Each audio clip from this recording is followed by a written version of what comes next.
America's public enemy number one in the United States is drug abuse. Consequently, I'm asking the Congress for $155 million in new funds, which will bring the total amount this year in the budget for drug abuse, both in enforcement and treatment, to over $350 million. Millions of dollars will be allocated. $250 million increase in federal funds. I'm committing another $73 million to the Defense Department's $800 million counter-narcotics budget. My budget has actually sought to increase by about 50%. So I want to put as much additional resources as we can. During my campaign, I promised to take action to keep drugs from pouring into our country. And we want to help those who have become so badly addicted.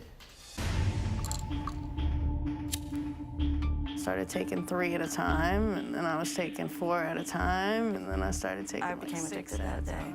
When you're getting high, it's not just a drug.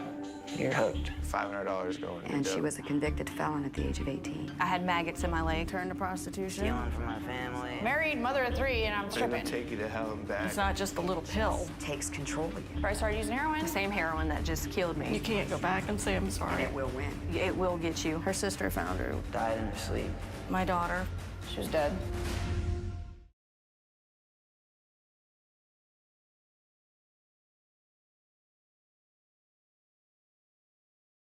The child's experiencing the painful symptoms of withdrawal, which can include severe tremors, violent spasms, and hypersensitivity.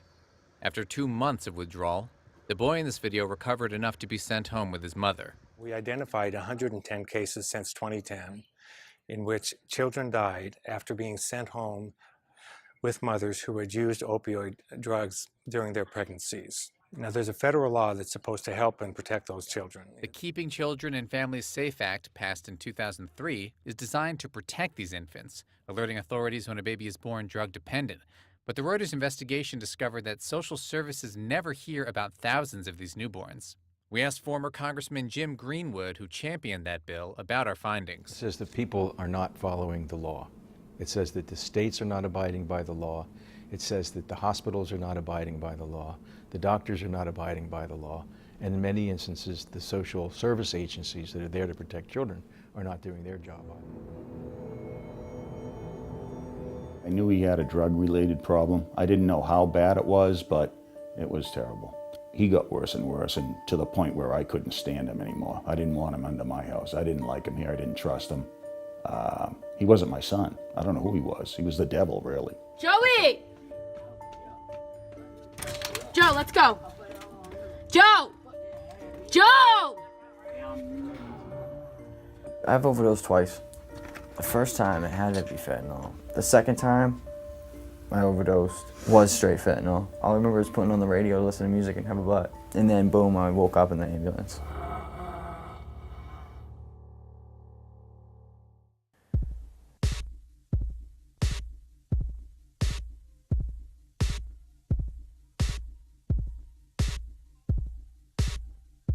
Kids in high school are actually talking about using heroin and like bragging about it like they, drank a few beers last night.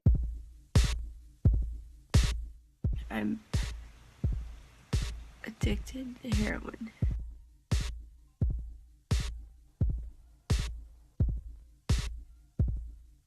I'm just going to die from this because, number one, I can't ask for help. I'll lose my medical license.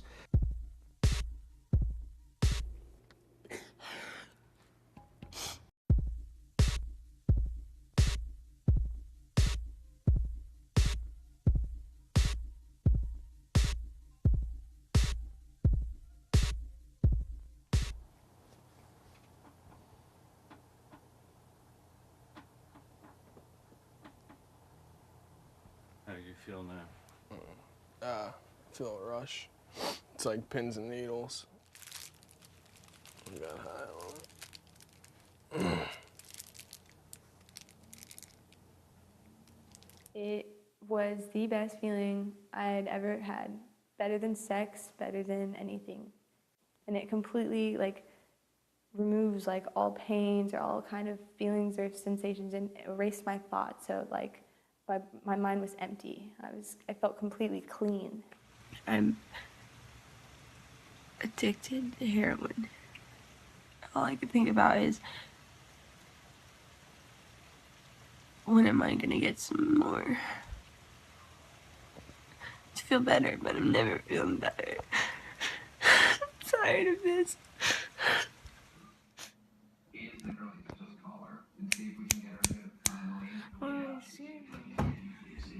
Find the Narcan, Brittany. Find the Narcan.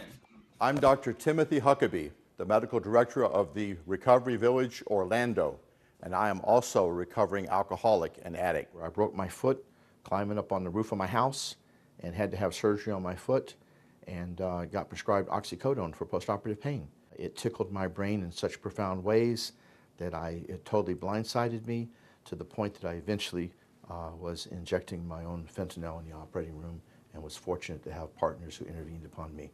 You were injecting yourself? Yes. And describe... Powerless over it. Promise myself all the time, we're not going to do this again.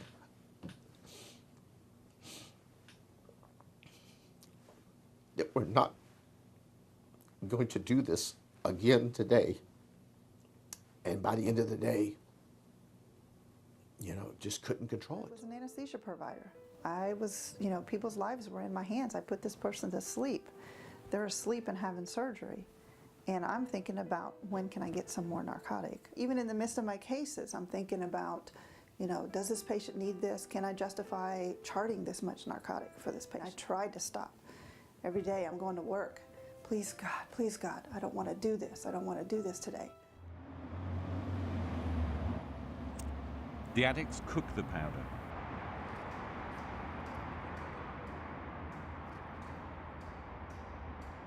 Syringes are filled, preparing a drug that's now the same price as a six-pack of beer and cheaper than cigarettes.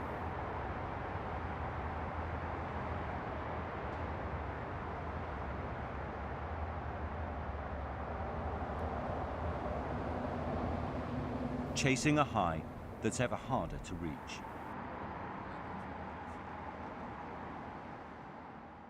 If anything can be likened to a weapon of mass destruction on a family, on a community, on society, it's heroin.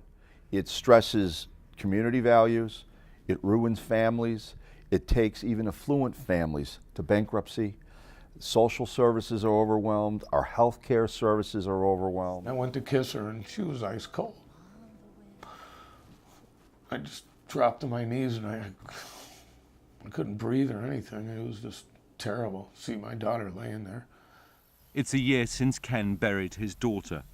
It's 4 decades since America launched its war on drugs. Despite numerous high-profile arrests and billions of dollars spent, there's not much evidence that victory is at hand. Explain why you emailed initially. You became addicted to opiates after a car accident? Yes, that's correct. In 2006, I was in a car accident, which led to a back injury, 3 herniated discs, pinched sciatic nerve. I went and saw surgeons, and they all referred me to pain management. Now, pain management are anesthesiologists who give out opioids, and I don't think they know what the long-term effects are, because within 8 years, I was on crazy amounts of medication that keeps escalating and kept escalating. I'm Chuck Rosenberg. I run the Drug Enforcement Administration. We're talking to you today because we are facing a crisis that is killing far too many people: prescription drug and heroin abuse. Each year, more than 46,000 people die from a drug overdose. That's more people than die from car accidents or from gun violence. And half of those 46,000 deaths are related to opioid abuse. I never hesitate to ask them all which drugs they've tried. And they'll typically say, I've started off with marijuana, tried cocaine, and I've tried oxycodone. And I ask them, of all the drugs they've ever tried, what's the most addictive drug? And without a doubt, 100% of the time, they'll say the most addictive drug is oxycodone. The first time somebody uses an opiate drug, the euphoria that they get is something that they continue to search for and seek for.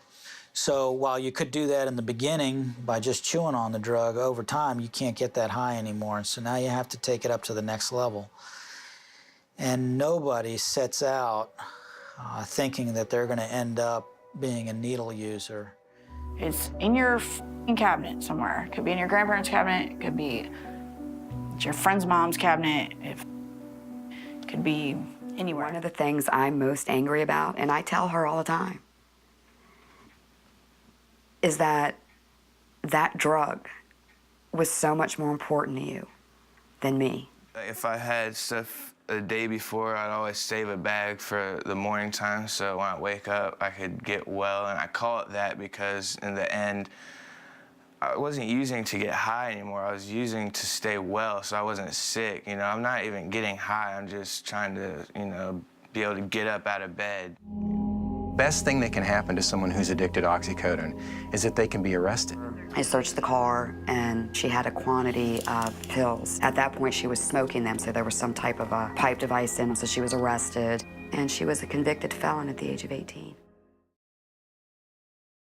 Disease. If we treat addiction like a crime, then we're doing something that's not scientific, that's inhumane, and it's frankly ineffective. Am I willing to pursue a decriminalization strategy as an approach? No.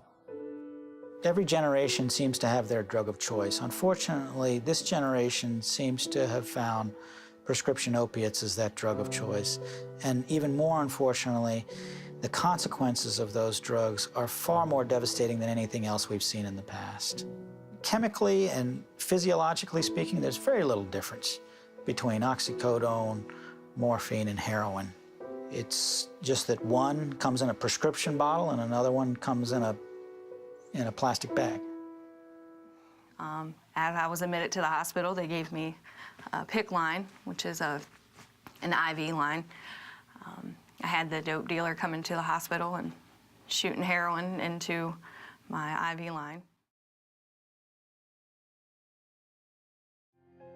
Withdrawal for the individuals that are taking the heroin that's available now looks like extraordinary physical, muscular pain. And very few people can actually manage it. Like, you just want to die when you're going through that. At that point, you're willing to do anything to get that next high so you can just feel normal. People are crapping on themselves. People are puking on themselves. People are doing both at the same time. You would probably rather be dead than have to actually go through a withdrawal. I had to give me, anesthesia and pain meds from my surgery, and they put me on all this Dilaudid every 8 minutes, and then they're just pulling me off of it.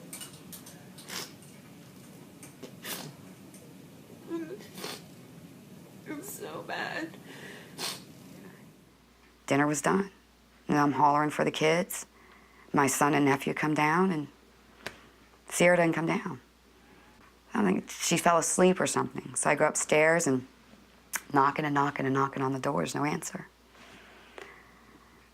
I open that door, and my little girl is on the floor dead.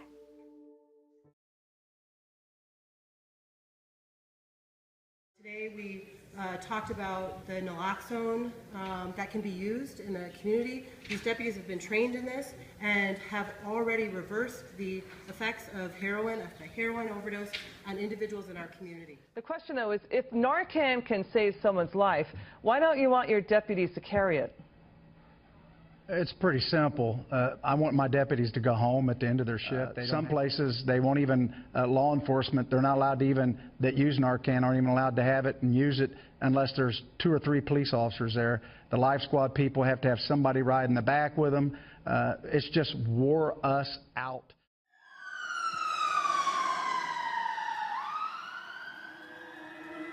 Now, my beauty, something with poison in it, I think. With poison in it, but attractive to the eye and soothing to the smell. Poppies. Poppies will put them to sleep.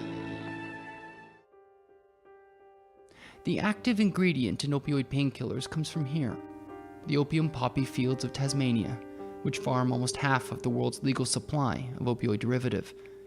These are the same poppies which, processed differently, produce heroin.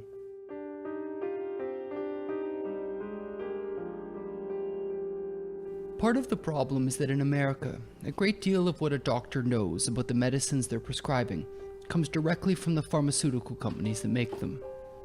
The advantages of a product are aggressively marketed, while too often the risks of the drug are merely mentioned, contributing to the alarming overprescription of the best marketed painkillers.